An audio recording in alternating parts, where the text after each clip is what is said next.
Maginuman, magsayawan. Si asal hayop ay pagdiwang. Ipagdiwang! Mapala ang kanyang buhay. At lumawig habang araw. Habang araw! Huwag dadalawin ng siphayoy ng hilahin. Huwag dadalawin. Dangal niya'y magluningning sa ligayang sasapitin. Magluningning! Madlang puri, madlang biyaya, sa kanya'y sumagana. Sumagana! Madlang yaman, madlang tuwa, sa kanya'y lumawig nawa. Lumawig nawa! Katoto't giliw, mga kaibigan, sa inyo'y salamat ng habang buhay. Ang nais ninyong tungkol sa akin ay aking biyaya sa sasapitin.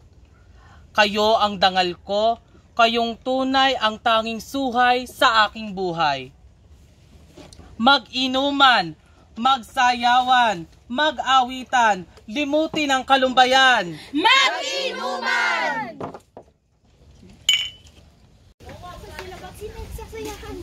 Saan ba sila? Kawalang bayan. Kamusta na?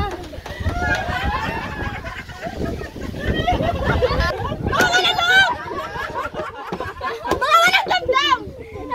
Bakit nagluluksa ang kawawang bayan?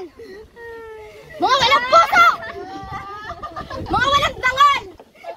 Lahat na nga ko kayo! Na kayo ay dadamay sa mga pumanaw. Inuman! Huwag niyong lagukin! Huwag niyong inumin ang hinahawakan niyong alak na may lason. Lason? Baka ikaw ang lason. Ang inyong mga kaluluwa ay maliligantong. Kayo'y isusumpa ng mga panahon. Sumpa? Baka ikaw ang sumpa. Mainit pang tunay sa mga buruhan ang bangkay ng inyong nuno at magulang. Bangkay? Anong bangkay pinagsasabi nito? Nagpapatawa ka ba? Hayo at mag-isip ng tinutunguhan. Hayo't bakahin ng mga kaaway.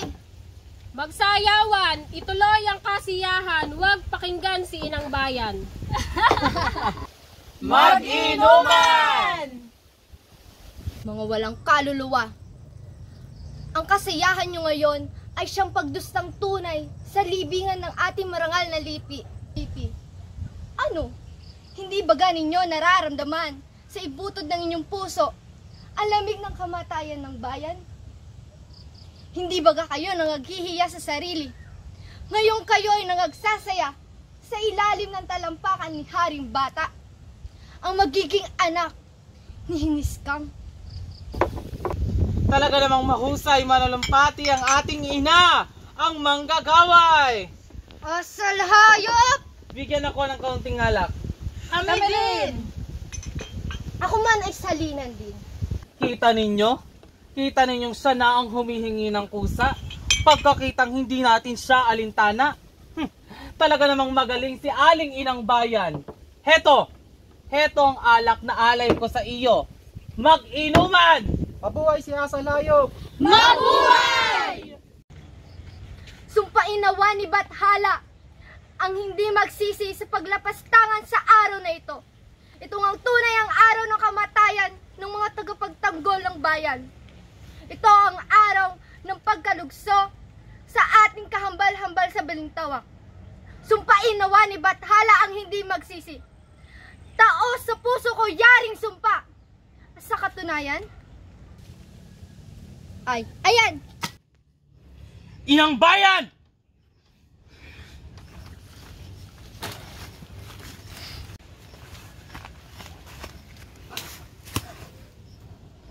Immoral ka!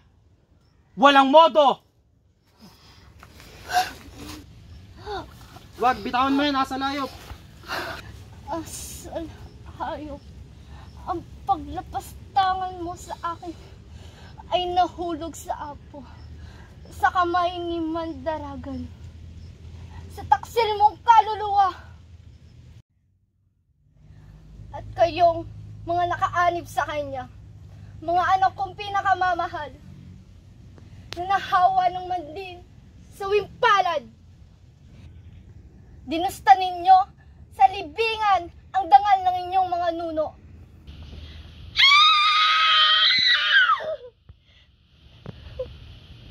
Hindi ko inaakala kailan pa man kayo ay may halubilo ko sa angkan na nagkalat sa dulong silangan.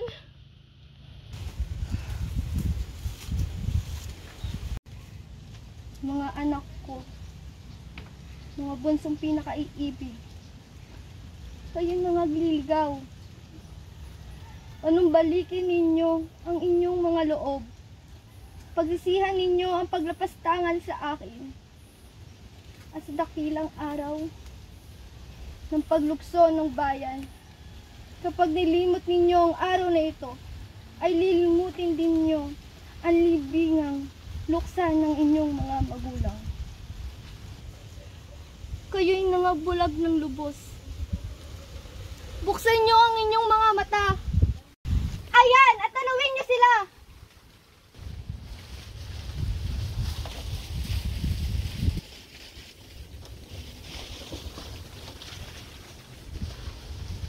Anong ginagawa ninyo? Nayaman nilagpasan ninyo ang araw na ito. At ang mga libingang iyan, yayamang dinusta ninyo ang dakilang pangalan ng inyong mga nuno. Sige, ipagpatuloy ninyo yung baliw na kasiyahan na yan. Ngunit, pakiusap ko lamang na doon, sa ibabaw ng mga libingan na iyan, doon kayong magsaya, doon kayo mag-awitan, doon nyo inumin yung mga alak na yan. At doon nyo yurakan ang mga laksang sabit na yan, maging ang sarili nyong dangal. Mga bunsong pinakamamahal, paalam sa inyo. Paalam sa inyo. Sige! Umalis ka! Itutuloy talaga namin ang kasiyahan!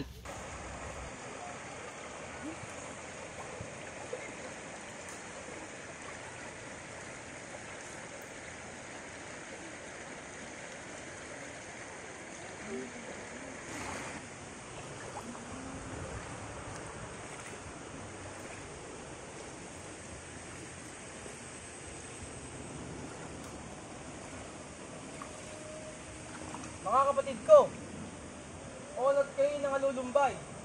Dahil baga sa pag-aalala ninyo sa nalugsong buhay ng bayan sa araw na ito, tunay nga, sa pool noon hanggang ngayon ay 20 taon ng singkad, 20 taong pagkakaalipin. Ngunit wag, sapagkat nahanda na ang lahat kapag kayo umayon sa aking mga panukala. Magsabi ka! Ibig ba ninyong bawiin sa kamay ng kaaway itong bayan sinumsam nila sa kamay ng ating mga magulang? Ngayon din! Kung gayon, tayo magsimulan at maghanda. Bawin ang munting bayan sa mga nag-ahari-harian! Bawin! Tayo magsandatahang lahat. Tayo na!